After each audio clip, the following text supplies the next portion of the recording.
आता हे काय भोपळा काय ते सोलते ना आई, साल काय हे काढते वरची.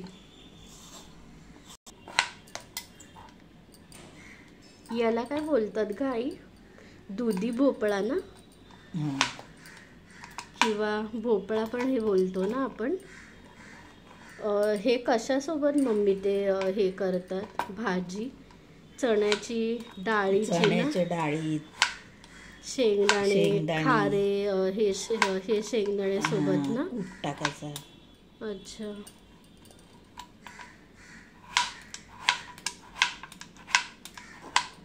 हे कवळे असले तर काढायचे बिया. हे आपले अच्छा, कवळे नाही काढायचे, जून असेल तर काढायचे. हे थोडेसे काढायचे बिया त्यातले. ही काय जून आहे का आई? हे जून जरा बिया आहेत, त्यात कवळे होते ते. हे काय 3 पळी तेल टाकते ना. हे मिरच्या मम्मी 4 आहे ना, बारीक कट केलेले, आणि कढीपत्ता आहे फोडणीसाठी. आता काय देते, मोरी 1 चमचा ना, आणि जिरं.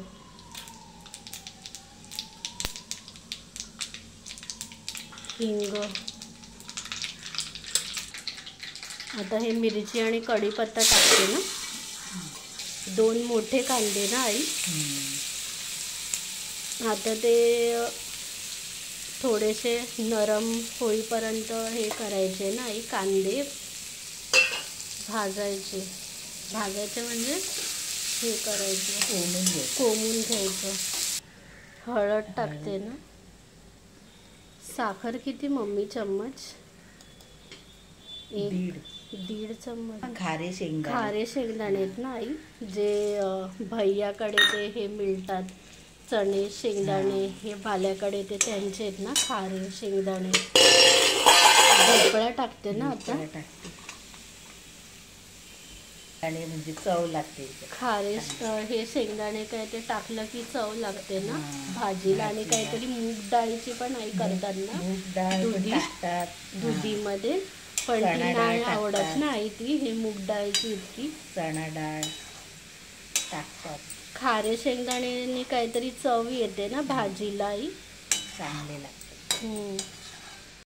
वाफेवर ना आई काय ठेवते हे 5 मिनिटासाठी, आणि मग ते पाणी वळणार भाजीला. नंतर मग मीठ आणि मीठ टाकते ना आता आई. या भाजीला काहीतरी 10-15 मिनिटं लागले ना आता वाफेवर ठेवणार तर 15 मिनिटं. अच्छा. घाटायचं. हे काय शेंगदाण्याचं कूट म्हणजे ते पाणी शोषून घेईल आणि टेस्ट पण चांगली. हे काय मम्मी घाटलं की ते झालं ना आता.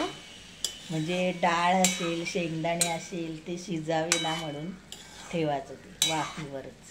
त्याला पाणी वळते. पाणी बिणी काय ते टाकलंच नाही ना आपण, काय नाही टाकायचं.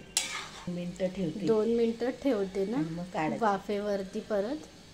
ते म्हणजे कूटनी पाणी वळून गेले, शोषून गेले, म्हणजे ती सुकीसर होईल भाजी. सुकी होईल. झाली नाही आता भाजी. जास्त पण मम्मी काही ती सुकवायची नाही ना, थोडंसं राहून द्यायचं पाणी. झालीच. आता काय काढते याच्यात. झाली नाही भाजी दुधी भोपळ्याची.